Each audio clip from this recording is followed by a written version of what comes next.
Okay. Hi guys. Hi. Yeah. So the talk is how domain-specific language can improve software quality.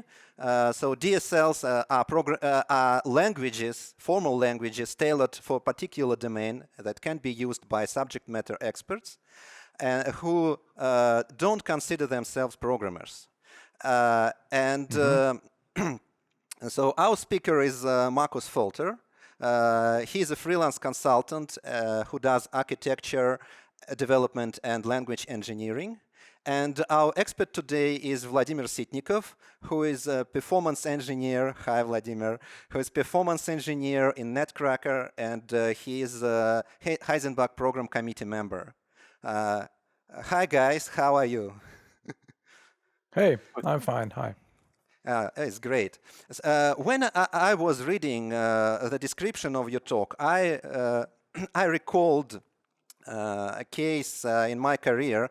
Once I did ERP system development, and there was a customer who needed a salary calculation module.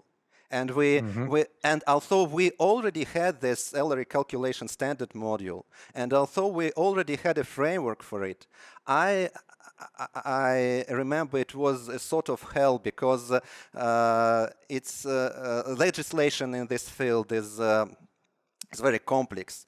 It was always changing. We were always getting new requirements, and it was nearly impossible to test with the tools that we had there. So there were, of course, a lot of bugs. So it was very complex. And many times I thought to myself, or if I could give a tool for subject matter experts to do it themselves, to express themselves the thing that they need, it would be much relief. So if I understand correctly, you are going to talk about these things. Yeah, exactly. And as it happens, one of my customers does salary calculation, payroll. Another one does tax calculations. And as you say, these domains are traditionally very complex because they have been created over decades with, special interests, and everybody gets their own personal exception in the law. And so, yes, this is a very nice case. There are other domains where there's the same separation between business logic and technology, but everything that relates to regulation is a prime candidate for this approach. I see. Markus, I wonder, what's your experience? Do developers push those tools to, say, non-developers? Or do non-developers realize they need kind of tool? We've had both. The problem is that many subject matter experts or non-developers often don't know what's possible, right? So they don't necessarily have the idea that they want a DSL because they don't know it exists. They fake something with Excel. And developers often... many people have come across language stuff, compiler construction during university, and they use tools from the Stone Age, and they don't want to use them again. Today, tools have improved a lot, but many developers don't know that. And so many of them don't necessarily push this idea. So it's interesting. You know what we just mentioned, Excel. And in my day-to-day job, I maintain transformation procedure, which transforms data within databases. And there is some kind of configuration, the way you want the data to be transformed. And you know what? I use Excel for that configuration. So that's quite... I'm not sure if that's the proper tool, but it has cells, columns. I wonder... Excel is great to get something off the ground quickly. Right? The problem is that it doesn't scale with increasing complexity. And the thing that I always tell is that spreadsheets are the only kind of tool for which there is an association that deals specifically with the risks of this tool. There is actually, and this is no joke, there's the European Spreadsheet Risk Management Group. And it's really no joke. I mean, the problem is that spreadsheets are misused so much that, and because they have no good means to handle increasing complexity, that they are in fact the source of a lot of problems. Oh, so does it mean then if, say, myself, I have some Excel, that means I might need to refactor this Excel to something more powerful? Yeah, actually, when we talk to people how their DSLs could look like and whether it's worth building a DSL, then one of the things I actually do ask is, do you use complex spreadsheets? Because often spreadsheets are a poor man's approach of capturing, rules and structures and stuff in a domain. Yes, and again, for simple things, that's perfectly fine. I don't want to demonize spreadsheets. But if you try with 100 people to capture all of Germany's tax law, it's probably not a good idea to do it in Excel. Okay, that's nice. Let's see what's the suggestion then. Well, use domain-specific languages, of course. Okay, would you show it to us? Yes, I will. Okay, nice. Okay, right. let's move on to the presentation then. We are eager to see. Okay. Well, so first of all, thank you very much for inviting me here. I just noticed that in the title of my presentation, I removed the can. The how DSLs can improve software quality. I just state that they do. So you'll be able to judge by the end of the talk whether my claim makes any sense here. All right, I'm going to start by describing the problem, which is that subject matter experts are, if you will, second-class citizens in the software development. And I'm going to read, and I'm not going to read all my slides, only these very few introductions, because it comes from something that we written recently, which is a manifesto where we're trying to capture this idea. So again, subject matter experts are the people in organizations who own the knowledge of whatever should go into the software, right? Software developers are only the people who implement it, but they usually are not the experts about whatever subject matter it is about. But often this expertise of these subject matter experts is lost when they write it down in requirements documents or issues or user stories or epics, in order for developers to understand it and then code it. So the problem is that with increasing, rate of change in products, with shortening time to market and generally higher market pressure, this kind of indirect approach really isn't very efficient and leads to all kinds of delays, frustrations, and quality problems. And of course, I'm going to emphasize in this presentation the connection to quality, because this conference is about bugs and their avoidance, I hope. So the idea of what we're trying to do with DSLs is to put the subject matter expert directly in control of their part of the software. And with their part, I mean the subject matter, right? The tax law or whatever it is. So how do we do that, right? We build domain-specific languages with which subject matter experts can express the subject matter consistently, completely, and they can also write tests, so they can completely, finish the business logic, if you will. Then we generate code from this, and the developers, they build the domain-specific languages, the IDEs, the transformations, and of course execution platforms to scale, to be robust, and to make sure that hackers, security stuff. And so we call the approach subject matter first, right? So kind of a mindset of how we want to develop software. And in this talk, I'm going to look at what this means for software quality. So I'm going to start with a couple of examples from the tax domain, from healthcare, and also from systems engineering. Here is an example from a company called Datev. They're the primary provider of tax advisor software in Germany. To be authentic, this is German.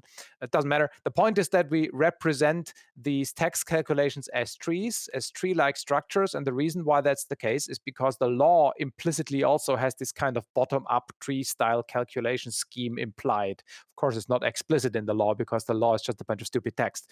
But it implies this kind of tree structure. And so we have built this tree-like structure, plus all kinds of convenient ways of iterating, of dealing with monthly and yearly data structures, which you can imagine in the context of salary and tax. These happen a lot. We have ways of representing time series, queries in order to construct derived data. And I can't talk about these because this is like a company secret. By the way, the lady who I built the language with, she's Russian, so maybe she should have given the talk, because she could have done it in Russian. I just kind of came to my mind. And this domain has about 10,000 fields and formulas. So this is a trivially small tree, right? These trees are huge because the law is crazy. There are thousands of validation rules, and there are 100 subject matter experts in that company who use this tool to build these tax law models, if you will. There is another department in that company. They do payroll, salary calculations, and they have a different DSL, same company, but of course different department. They don't talk, so they have different language. And as you can see, they have primitive types for percentages, for currencies, and also they use a lot of decision tables to capture complex or weird decision rules. And using tables to represent them is actually quite nice because it makes it much more readable than a bunch of nested if-then-else kind of statements. Here's another example from the medical field. I've worked a couple of years ago with a company called Voluntis. They built apps for digital therapeutics. And there they have, for example, tables to represent medical decision strategies. For example, the table at the top calculates some kind of risk factor from your two blood pressure parameters, the systolic and diastolic pressure. And the decision tree down there describes some decision-making procedure in the context of diarrhea. And again, these trees and tables are much more readable than if you try to do this with textual languages. And especially doctors, I was told, doctors don't understand formulas or they don't understand function calls. So if you represent things as tables, they seem to understand better. And it sounds like I'm joking about it, but it is actually true that some experts aren't very good at mathematically looking things. Here's another example from social insurance. As you can see on the next slide, let me move to the next slide. Everything that has this yellowish background is part of the program, but it's not something the user has to write. So it is basically a scaffolding. It's a skeleton that is already there, and you can only fill in the non-yellow stuff. So, and this is another thing we've learned, that many subject matter experts don't like to, if you will, start programming something with an empty piece of paper or an empty file. They prefer to have this kind of skeleton into which they fill things in, almost like a mix between a form and a program code in that sense. And we have built this mix to make it easier for domain experts. So let's look at the big picture here. How does this work? So we have the end user, right? The end user is, for example, a tax advisor, or maybe a patient who uses this, this healthcare app, and they use some kind of software product, this tax advisor software or this healthcare advising mobile phone app. And so the question is, how does the actual tax or medical subject matter get into that product, right? And traditionally, it works by having experts, understand the law or understand medical healthcare stuff, and writing documents in some way and giving these documents to software engineers. And these software engineers, they understand these documents. Hopefully they understand them. They might misunderstand them. And then they kind of, I put this little mix bowl here. They take the subject matter and mix it with software stuff, platforms, frameworks, libraries, making things fast and scalable and stuff. And then from that, they produce a software product. And that software product is, if you will, a mix of the subject matter encoded in program code, plus technical software stuff that isn't really related to the subject matter. Problem is, again, this is very inefficient. And so a much better approach is if the software engineers build tools for the subject matter experts with which they can directly, if you will, write down, encode, model, specify, whatever the word is you want to use, this subject matter. And then we automatically generate the software product. Notice how I'm using the engine-driven mixer, the electrical mixer here, as kind of automated coding metaphor. And so then the nice thing is that now the final product is basically throwaway, right? You can always regenerate it. You have the technical stuff, what I call platform here, and the subject matter separate, and you can always remix a new piece of software on a, for example, different platform. Of course, you can add more meta levels here. The question is, where does this tool come from? Well, there's a bunch of software language engineers, people like me, who help organizations build these languages and tools which the subject matter experts then can use. And when we build these languages and tools, we talk to especially experienced subject matter experts, we sometimes call them gurus, who help us understand the domain, because the language, of course, needs to know about the domain. Otherwise, I cannot build a domain-specific language.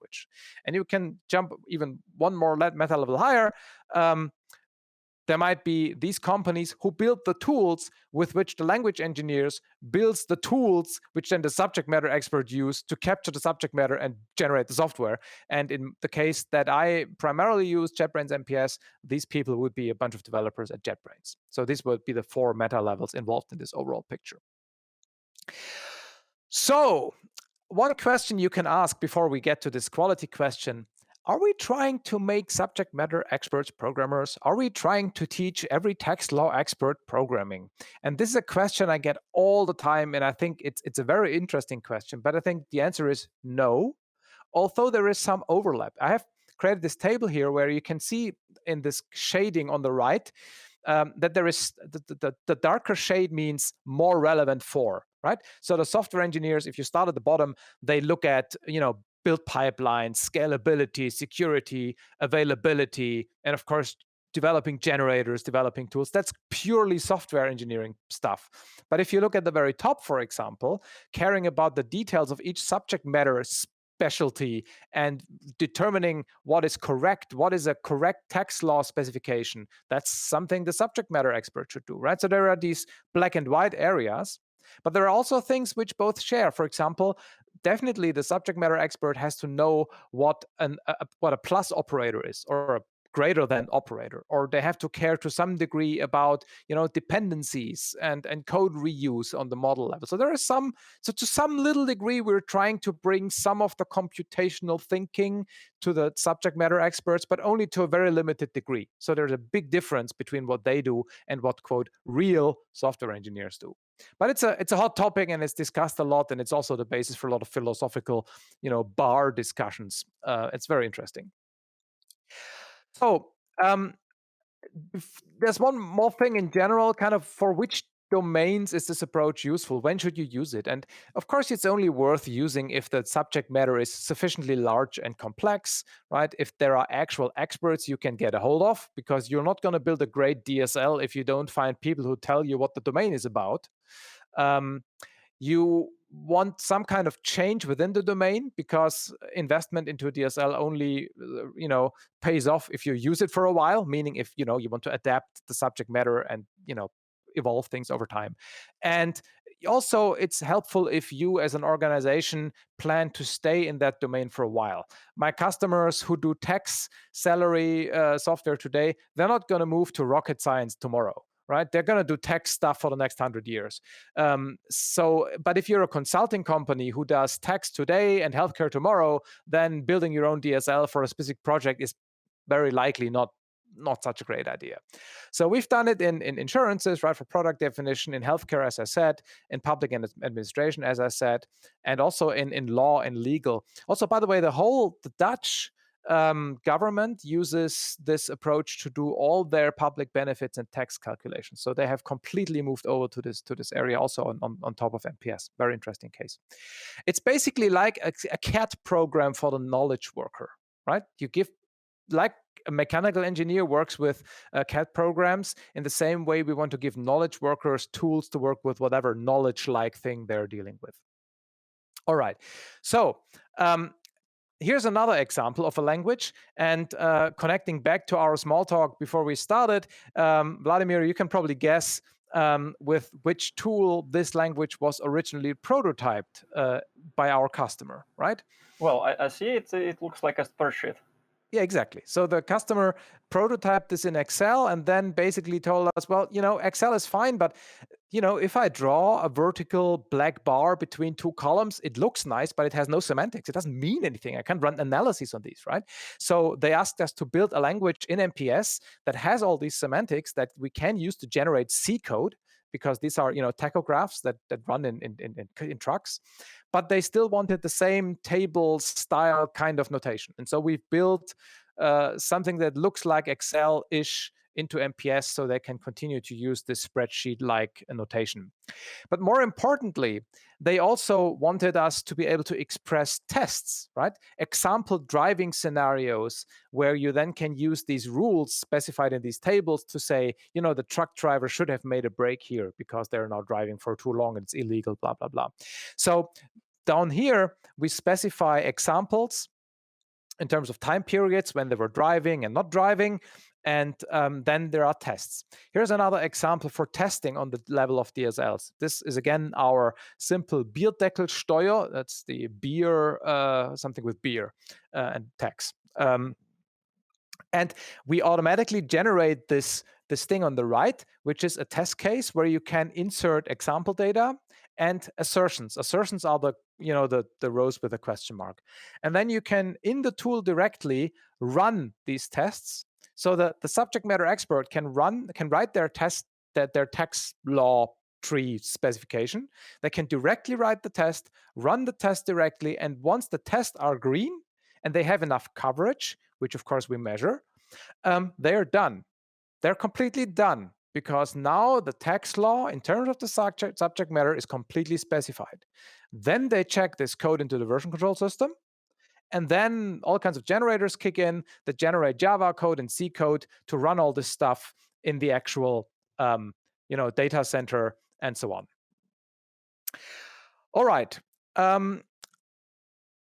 Oh, yes, one more thing. We also have debuggers for this stuff, of course, because if calculations go wrong, you want to be able to trace the calculation.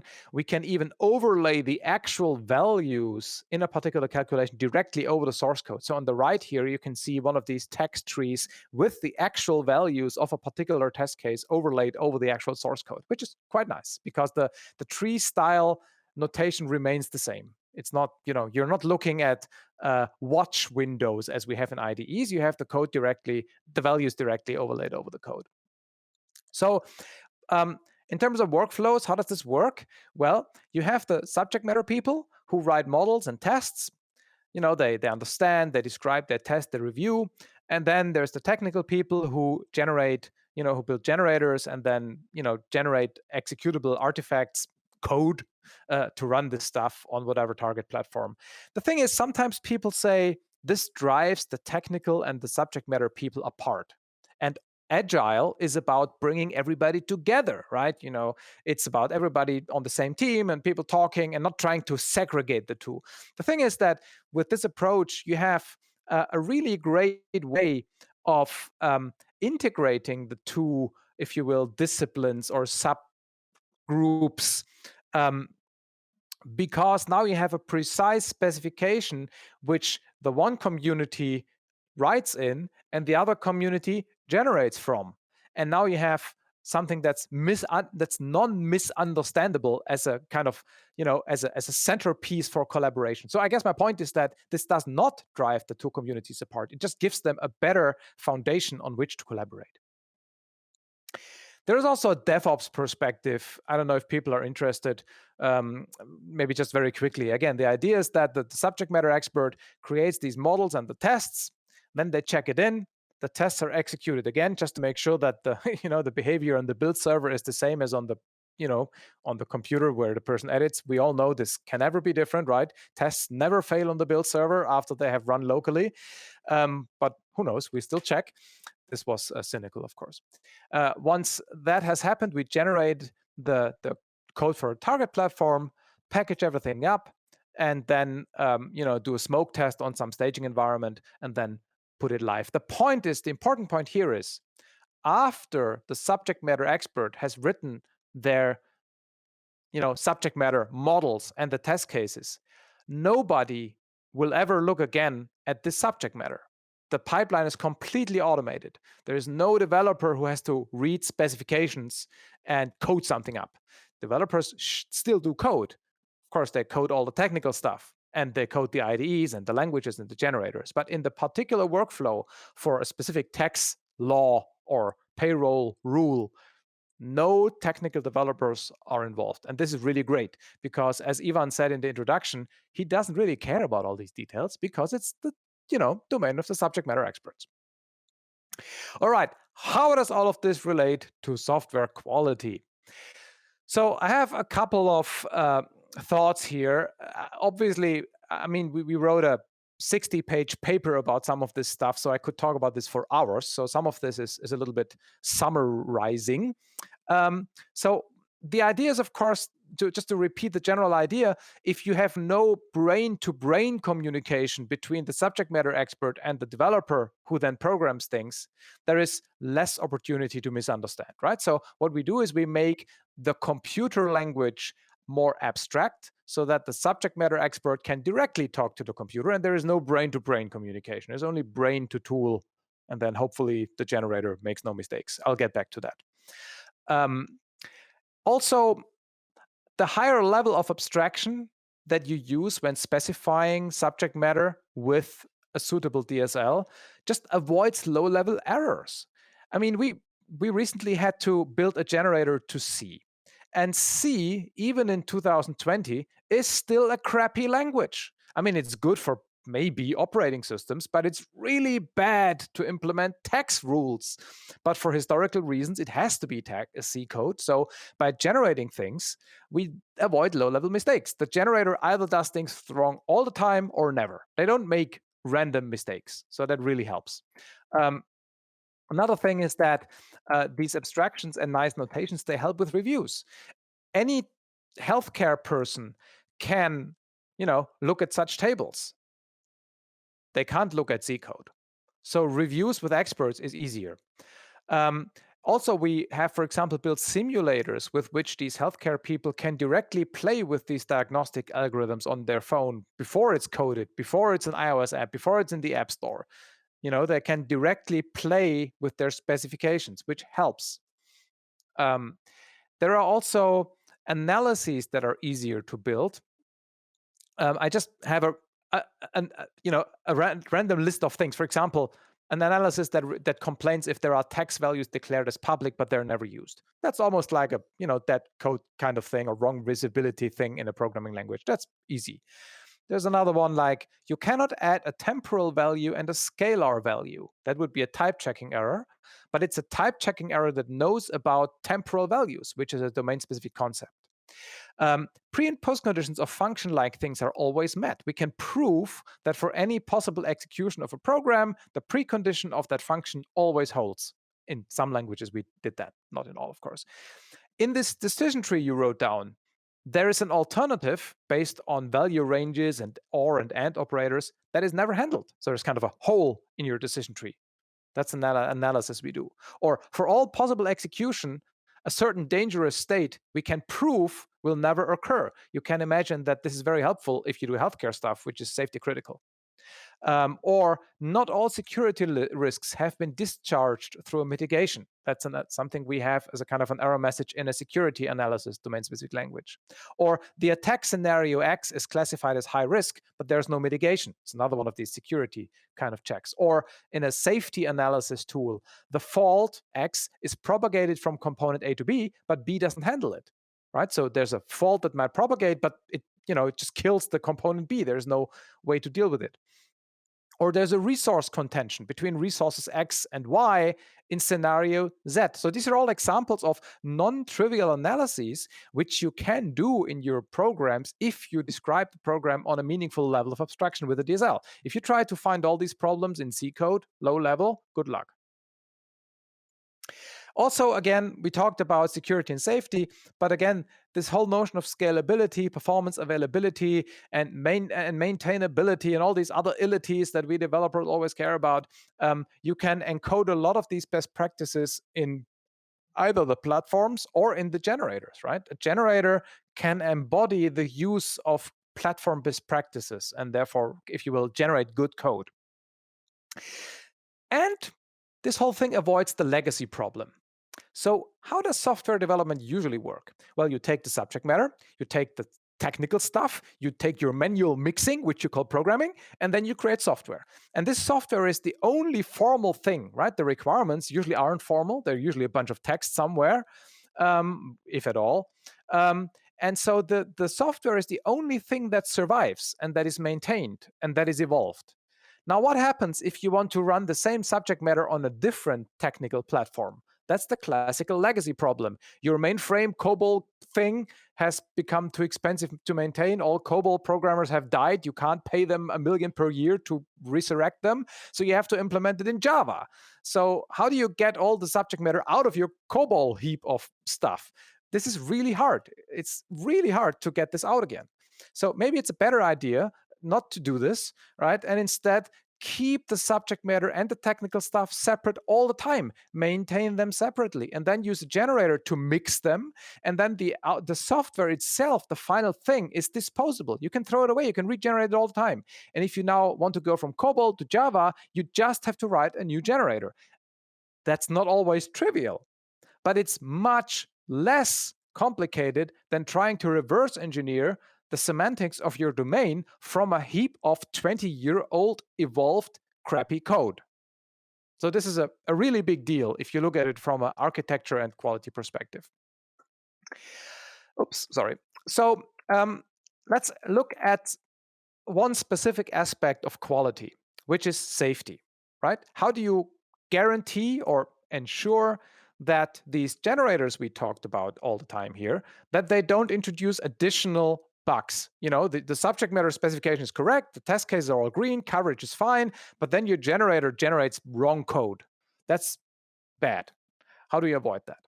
So again, just to remind us, we have this workflow where the models that are developed by the subject matter experts are kind of generated. And so the question is, how do you test your language? How do you make sure that, for example, the language reports errors if you write programs that are invalid, right? I mean, how do you make sure that all wrong programs are detected as such, to the degree you can do this statically, right? Depends on the type system. How do you test the execution semantics? Meaning, how do you ensure that if you have a test case that's green in your IDE with an interpreter, how do you ensure that this test case is still has the same semantics after you've generated C code, or Objective-C if you want to run this on a phone, or whatever it is, right? And this alignment of the generators and the assurance that the generators don't introduce additional bugs, that is, I wouldn't say it's a specific challenge, but in the context of this healthcare application, it was something that my customer was quite aware of, because they would have to get this thing FDA certificated, right? They need to get the stamp, the approval from the US Food and Drug Administration to be able to legally be allowed to use these healthcare applications. And so we somehow had to demonstrate that the automatic code generation from these models doesn't introduce bugs. And so I want to talk a bit about how we did that, right? So the system architecture here is that we have this model where, healthcare people specify these healthcare algorithms. Then we generate some XML from that. I should probably move the mouse out of the window here. We generate some XML. The XML is transported over the network and to the phone. And on the phone, we load the XML. We have an interpreter, and we run the algorithm. The reason why we don't use classical code generation is because then we would generate a new binary whenever we change the algorithm. And every binary needs 5 days of review with Apple in the App Store, and that's too long. So, this way we can ship new algorithms just by transporting data. Not so sure that's legal with the Apple App Store, but not my problem. So, and again, what good is all the abstraction and the niceness of DSLs we talked about before if we cannot trust that this whole generation XML loading interpretation chain, right? This chain here, actually, I think I have this highlighted, works correctly, right? So the XML generation and the loading, that's kind of a generic thing. That's like a library, that's not really a big problem, but the generator and that interpreter, they might be buggy. And so we have to ensure that this doesn't kill the idea. And there are lots of industry standards in various domains that require you to make guarantees and demonstrations of this kind of safety. There are standards in aviation, in trains, in healthcare, and in automotive. These are the classical safety critical domains. There's probably also something for defense, but I've never come across that. And so they all are in details. They're different, but generally they all basically require you to not mathematically prove, but demonstrate really that you're not introducing problems. So again, we assume for our discussion for the next couple of minutes that the model is correct, right? What the subject matter as expressed by the healthcare people is correct because they've done reviews, because it's nicely readable, they have these simulators, they have written tests. So we assume that this is correct. We want to avoid how additional errors get in. So one way of doing this is to use what's called a qualified modeling tool. It's a tool which has been proven by the tool manufacturer that if the input model is correct, the tool doesn't introduce additional errors. These tools exist, you can buy them. They're, as you can imagine, extremely expensive. And the problem is that they're not domain specific because they have to sell them a bunch of times.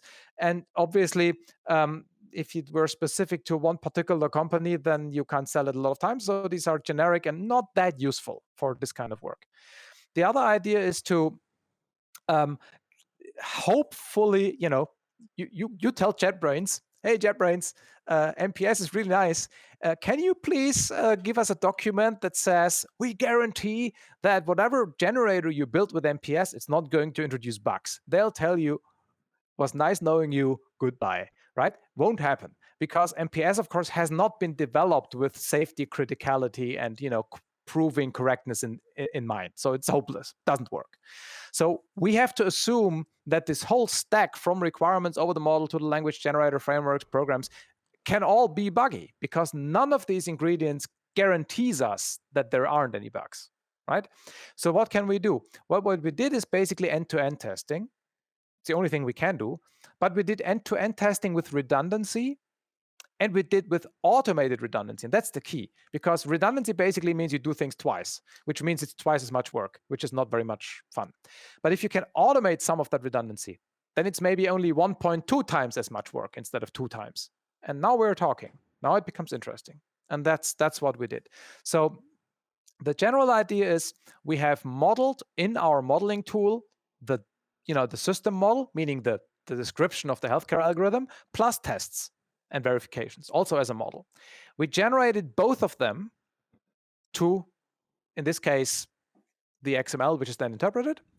And the point is that the tests ensure the correct functioning of the algorithm, both on the model level, and the same tests, of course, also run on the target platform level.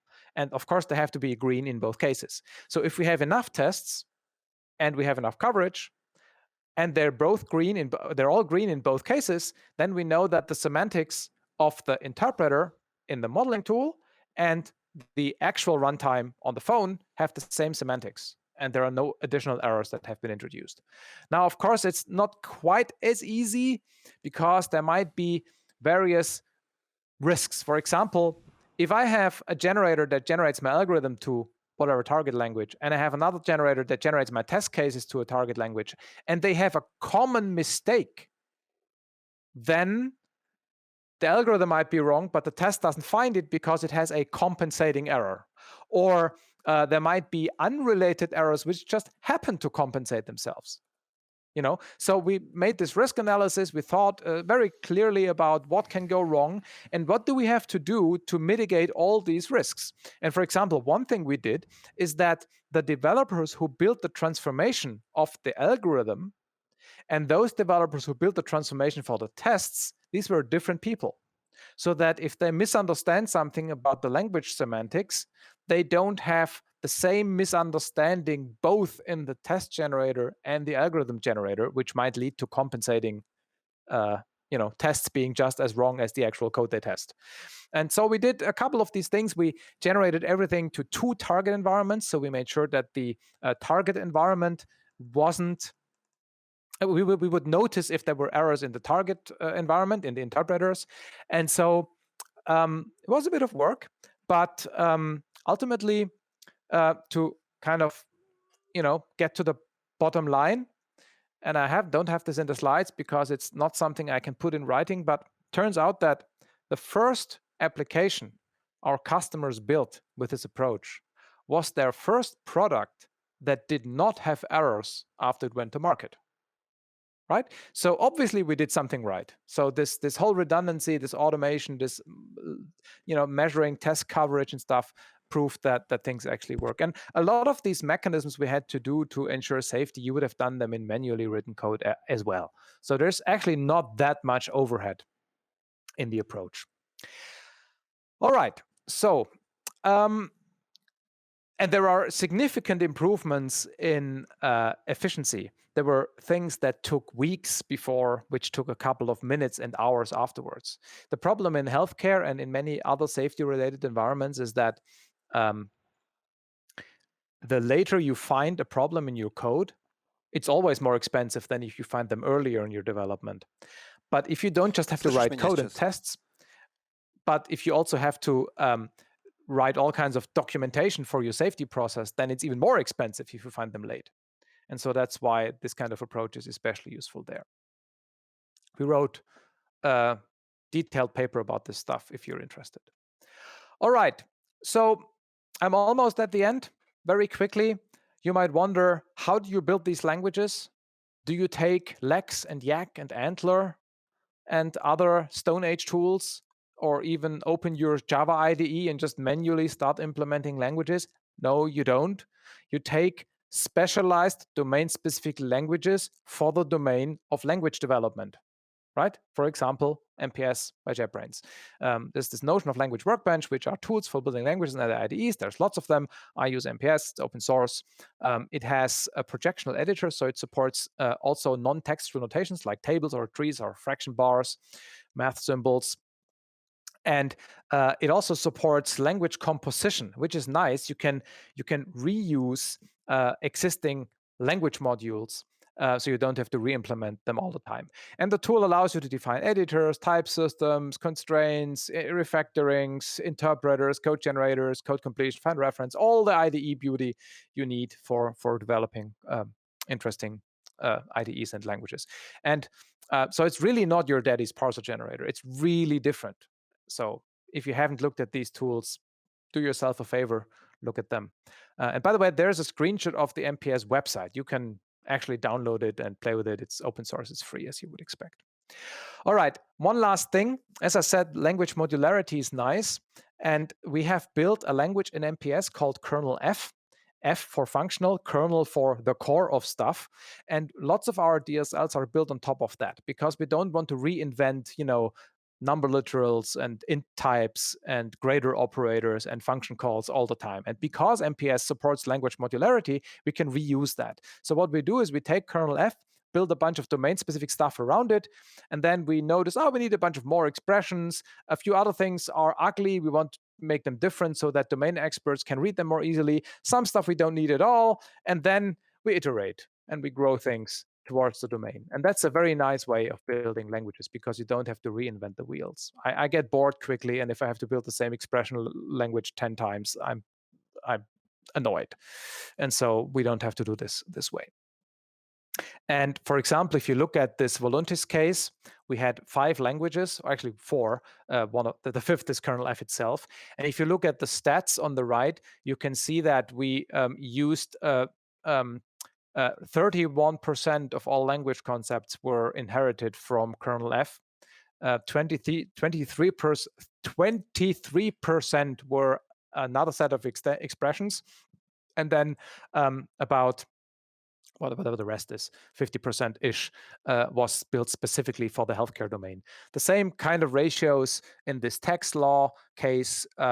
We used 120 from kernel F, and the other 2/3 roughly were specifically developed for the customer. So 1/3 is kind of reused. All right, wrap up. First of all, there's a bunch of things you can read and watch, videos and papers on this topic that I kind of collected, and kind of things to remember.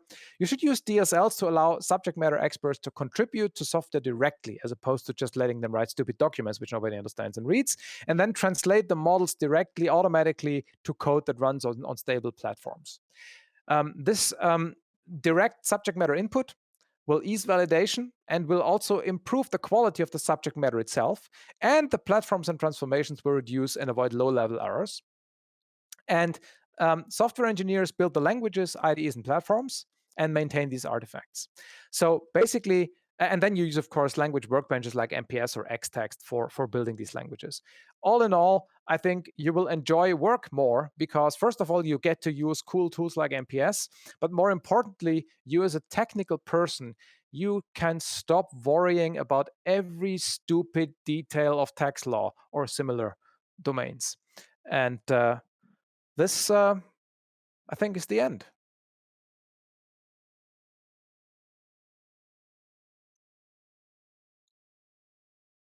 Dive into the technical questions.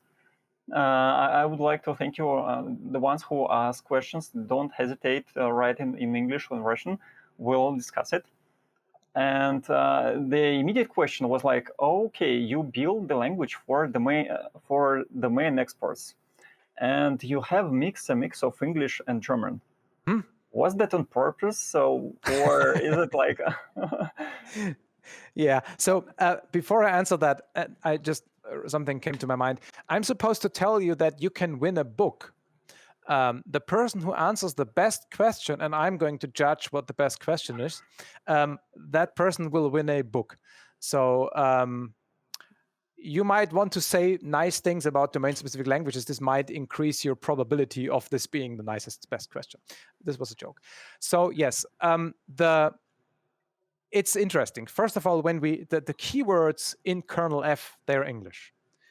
So things like if or integer for number types, they're English. But then when we build a DSL for a German customer, we often build that in German. So German keywords like Steuer or Berechnung, which is like tax and calculation. But when we reuse things from kernel F, the keywords are English. And so this leads to a mix of German and English keywords, which is strange, admittedly. You can use MPS to change the keywords, but it's not so easy and it's not really worth the effort. So we don't do this. And then what makes things even more strange is that in this particular language that I've shown, this text language, a couple of the domain-specific keywords for the German customer are also in English because I thought about them. I just did it in English and nobody complained so far. So it's a wild mix. Yeah, there are some technical limitations why it's not totally painless to change keywords afterwards. Okay, I see. Well, we have similar things in Russian. We don't have complete translation for every word. And when we say DSL, we say DSL because nobody will understand if you translate it. Anyway. Well, in this particular case, in German, we have domänenspezifische Sprache, so this kind of translates easily. But I agree, some technical terms better shouldn't be translated. It makes it worse. Yeah, and when it comes to, say, more domain-specific, which can be translated, can you really cover grammar? Because grammar, I say, the order of the words can vary across languages. Can it be embodied to MPS or, I don't know, any kind of language? You can. Yes, you can. In MPS, again, you have this projectional editor. This means that there is no grammar, there's no parser. So it's not like you're writing things down and then there is a parser that builds a tree from which you work. It works the other way around. Every edit operation you perform directly changes the tree. And then there is a renderer which renders what you actually see on the screen. And you can define multiple such renderers, multiple editors for the same language structure. And so you can switch how a program looks just pressing a button. And one such switch might be from English to German. And then if you change the ordering of keywords, is no problem. One thing that people sometimes think is that to make domain-specific languages easily readable by non-programmers, they should look like prose text, like sentences. I don't think so. I think that's a stupid idea because natural languages and their structure is not designed for unambiguity. So it's more or less intentionally ambiguous, and you don't want that for DSLs. So while the language concepts should be closely aligned with the domain, and yes, you should perhaps use words that are understandable, I'm not a big fan of trying to build DSLs as things that look like sentences. And then, of course, if you would do that in different languages, you would have to restructure them completely because of what you just said with language ordering. And that's just way too complicated. It's not worth it. Okay. I'm not sure if it is even possible in English, but in Russian, we can say words in any kind of order. It works almost all the time. The meaning is slightly different, but I mean, it's almost works. Mm-hmm. And if we try to embody this as a DSL, nobody will understand which is the right order. Because you cannot tell that. But again, only if you're trying to build a DSL with prose, natural language sentence kind of stuff, which, as I said, is a bad idea. And you just convinced me that in Russian, it's an even worse idea because of the word ordering problem. Yeah, Maria asks, you mentioned that we use, by the way, I really like the mixer, like manual mixer and the automatic. That's cool. And you always generated some code. And Maria asks if there could be DSLs for requirement tracing. Like what if they want to track requirements and test cases to check which test cases might need updated if the requirement has changed? I'm not so sure where in this picture the DSL would play a role. Maybe Maria can clarify that. Certainly we have... as far as... Maria, please correct me if I'm wrong, but the idea is if I track the requirements inside Excel, I probably cannot do reference tracking for... Oh, yes, you can. So okay. So if you have the following problem, you have written code in, let's say, MPS in a DSL, and you want to express that this particular section of your domain-specific program is driven by this requirement over there in Excel, right? That's the situation. Yep. Okay. We have actually built this. What you do is you attach to that particular piece of program code in MPS, you attach what we call a requirements trace. This is an annotation. MPS has the ability to attach what they call annotations to any program node you want, and you can build the structure of the annotation yourself. So this particular annotation would be one that points into Excel. How do you point into Excel? Well, you take one of these Excel reading libraries for Java, and let's say your Excel has one requirement per line, right? And the first column is the requirement ID. Right, let's just say. Then you can even say that within MPS, you can press Control Space, and through that Excel API, Java thing, you look into Excel and you provide all the requirement IDs to code completion. You select one, and now you have in your program code, in your DSL code, you have the ID of the Excel level requirement. Now, the interesting thing is, what happens if that requirement, that the words, the English or the Russian text changes? Because now your piece of code should probably change because somehow the requirement changed. So what we've done in that case is actually pretty nice. What we did is when you established that link into this Excel requirement, we took the text and we hashed the text.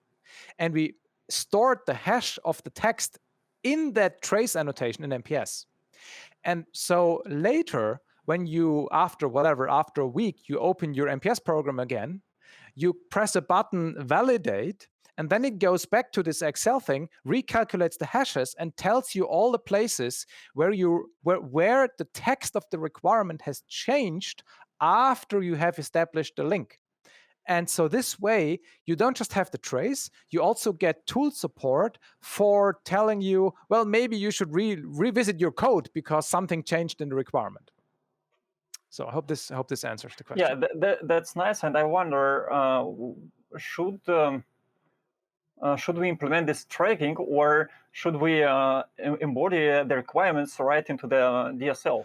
Sure, absolutely. That's a completely different question. So we obviously, if you build the DSL well, maybe you don't need the requirements, right? Because the DSL program is already domain specific enough. So in other words, my text customers there, they are no longer writing requirements documents, right? They directly write the model, and it's so well readable that they don't need requirements/design documents anymore. But we have also built systems where we have built DSLs specifically for requirements description. Oh. Right? So you would start with a simple thing. You give it a number, a name, maybe a bunch of tags, and then free text. So that's boring. It's basically just a structured document with semantically ambiguous free text.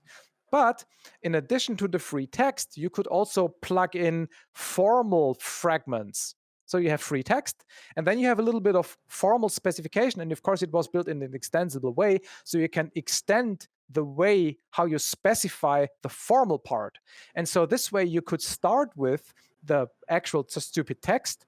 And then in the next refinement, you create a formal description that, captures formally some of the text. Of course, you cannot do a tool-based consistency check between the text and the formal thing, because that's the problem with text. You can't. Yep. But at least you have everything in one place, and you have an extensible framework into which you can plug in domain-specific specification right next to prose, which you can't do with DOORS or Word or something. That's nice. And it just clicked in my mind that, in a proper DSL implementation, we don't need requirements. You need requirements for the language, right? Yeah. So when you build the language, of course, you have to understand the domain, and you have to think about what are the right abstractions, and you might want to write requirements that explain why you've designed the language this way instead of that way. It's exactly like framework development, right? You have to understand the big picture so you can design a framework or language that is general enough and has the exact right degrees of freedom for what you want to express in your domain. There you have the requirements. But for the instances, for the models you write, that's what the subject matter experts do. You don't need requirements. What you need is the models and maybe a couple of comments in the model in a few places, right? So, yes. Yeah, and when you set this requirements-only tool, does it mean it had no code generated? Or well, just wondering, should there always be some code underneath? Or well, this is a good question. So the context in which we built this was systems engineering. So the idea was to be able to specify systems, design components, connectors, data flow, safety analysis, product line variability, stuff like that. And then from that you might build some software, but you might also build hardware. And hardware generators aren't quite as easy, right? I mean, of course, there's this kind of joke, you can generate VHDL and then you can build hardware chips and stuff. But if you do systems engineering for spacecraft, you cannot generate the hardware. But you can still do interesting analyses and consistency checks on these models. And so we built this requirements thing in that context. So their code generation really was not the focus, but unambiguous specification, analyses, consistency checking, that was the focus. Okay, that's nice. Yeah, thank you. Let us move to technical questions. And Konstantinos asks, well, how do you track version control, or how do you merge their specifications? Because Sure. You have table here, table there. Yeah. Do developers change the same thing? How it's? Yeah. So I maybe should have said that. The way MPS stores models is as completely unreadable XML. So you don't want to look at it. It's very node, ref, node, ref. It's useless. But MPS has integration with version control systems, specifically Git, and you can do diff and merge on the level of the projected syntax. So you literally see the diff in your tables or in your graphics or in your fraction bars or in your text. The only drawback is that you cannot do this in the browser. So if you get a pull request in Git, you can't, the diff you see on the GitHub page, because it's only text, that's meaningless. That's the crappy XML. So you have to do the merging, locally on your machine. But once you do that, you get the same, diff merge support on whatever notation you have designed, like you know it, like it's known. Oh, that's nice. By the way, I think I have seen once Chrome plugin which renders MPS XML to... Yes, there are various, let's say, prototypes that try to get MPS into the browser. JetBrains just very recently published what they call the projector, which allows every JetBrains IDE to be rendered into the browser, including MPS. We're playing with that right now. We also had a prototype of I think it was GitHub, a GitHub plugin, where you would actually, as you say, where you would see the rendered pictures, but it was prototype level work. I wouldn't say that's ready for real use. Okay. By the way, so far, I think Maria has won the book. I think that was the best question. So if you want to win the book, you have to ask a better question than Maria. Okay. What else do we have? You mentioned that you trace requirements through hash code. And is it just an implementation detail, or did you... Sure. So just implementation detail, because the question is like, why don't you use the text to show the user, okay, here is the old requirement, here's the new requirement? Sure. The idea was only to have an efficient way of detecting when things have changed. Okay. And of course, then you look into the Excel and then you show the difference. So there's various ways. The point is this: in a normal program, in a textual program, where would you store that hash? You would have to show it in the text. It has to go into some stupid comment or something. In MPS, because it's a projectional tool, you can have information in the tree that is not shown. So you can store the the hash somewhere, but it doesn't clutter the code. So that's actually quite nice, right? And that was the idea there, that you can store this meta information without having to show it in the code. Well, my personal experience with MPS is it's kind of hard to find the use case. And well, once I tried to apply MPS to Apache JMeter for documenting load scenarios, which is when you create a scenario to perform load testing on a server or whatever, you basically build a program to do that.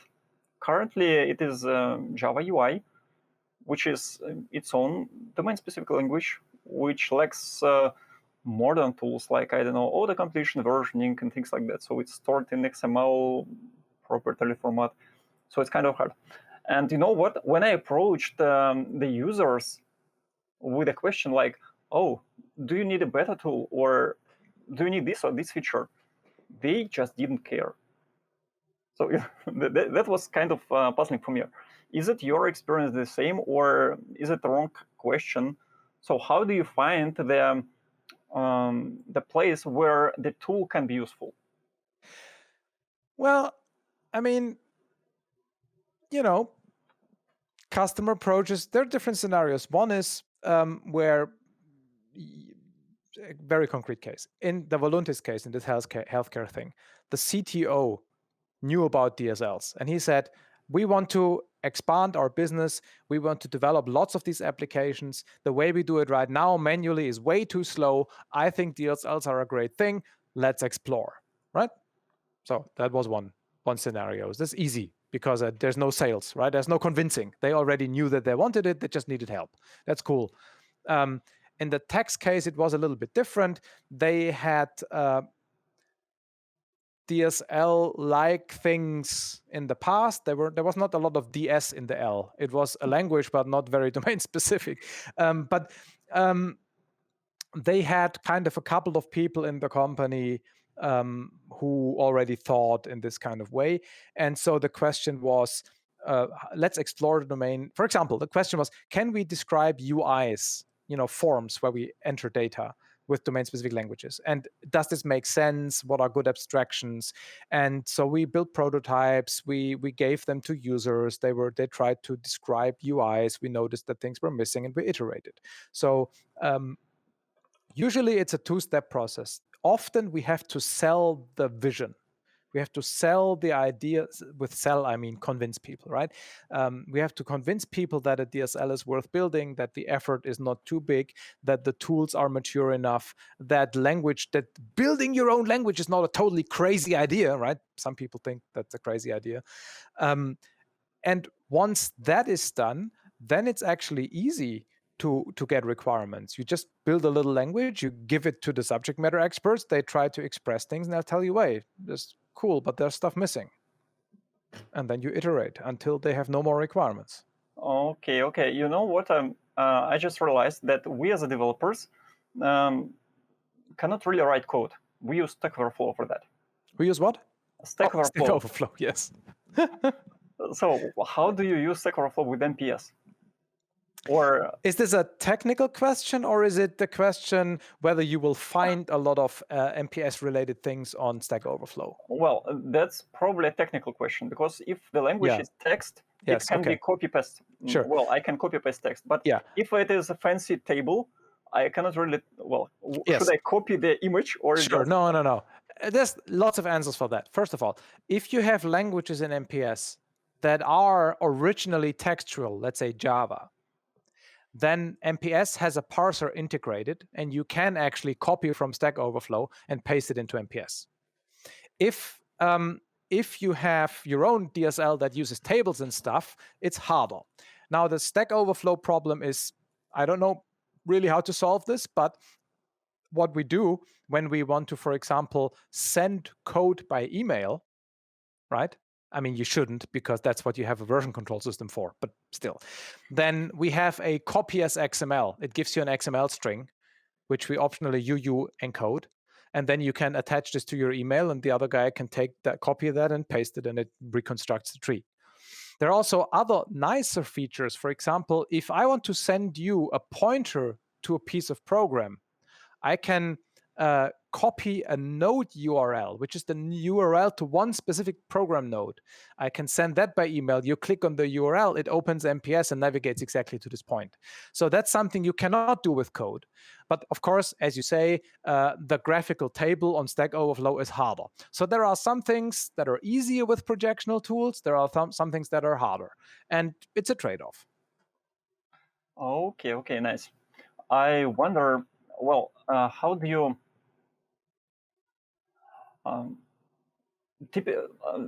again, I'm from developer's point of view, and we like declaring variables.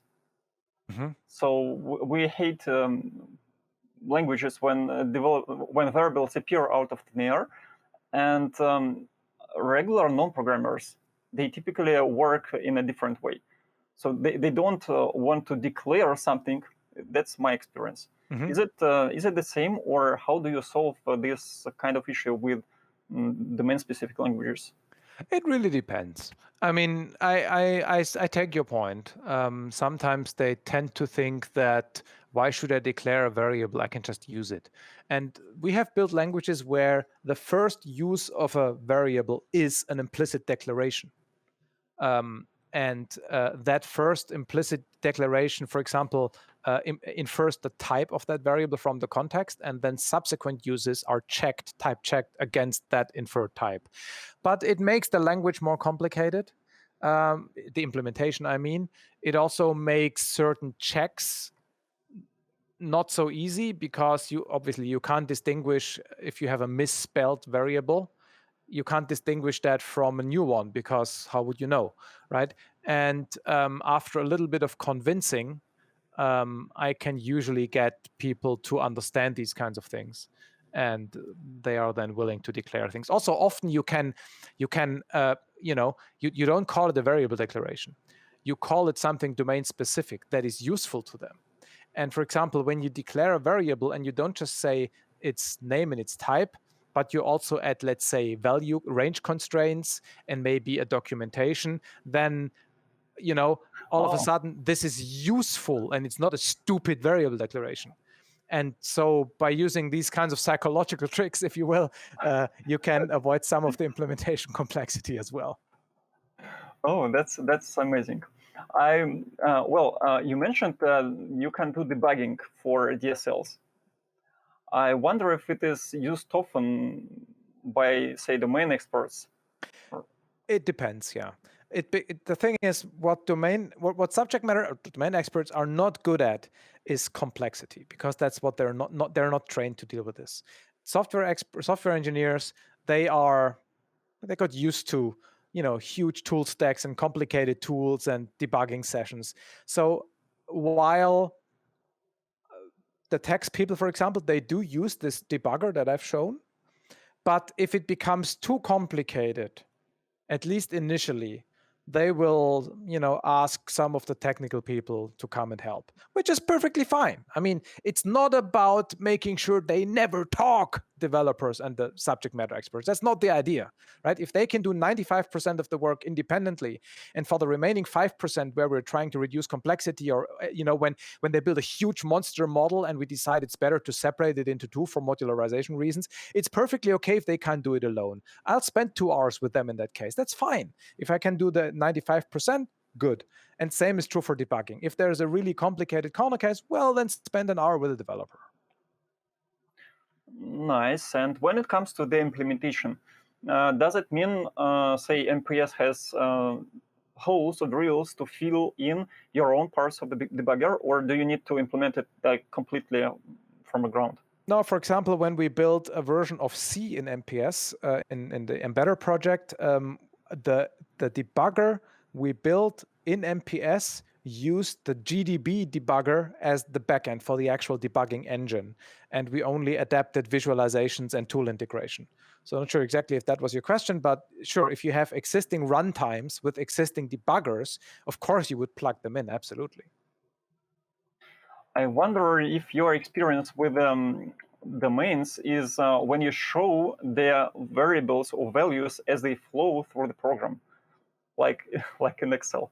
In Excel, you can show the way a formula is calculated. So this part is calculated to this and this and this, right? So is it possible in NPRs? Is it common to do that? Depends on the language. It's really, you can't answer that in general. Depends on the language, if that makes any sense. Okay, everybody does tax payments calculations like that. Actually, the tax language is functional, so you can show data flow. Oh, okay. So basically that's functional versus imperative. Yeah, in imperative languages is harder because of side effects and global variables and stuff like that. And so it really depends on the language you build whether this is feasible or not. Okay, and well, when it comes to the implementation, does it mean it makes sense to make a boundary between, say, this DSL and the implementation of the backend? Or do you pull everything into the single framework? No. I mean, when we generate code, for example, that generated code has absolutely no connection to MPS whatsoever. It runs on Spring or in a stupid Win32 DLL, it's completely decoupled. Okay. Markus, Vladimir, thank you very much for a great presentation. Thank you very much for a very informative discussion. I think not every question is answered.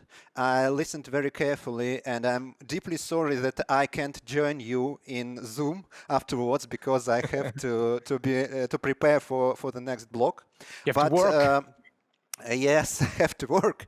But our participants can and should join you in Zoom. There's a link under the player. Please follow the folks. They will continue this interesting discussion. So thank you very much once again. Thank you, Markus. Thank you, Vladimir. See you in Zoom.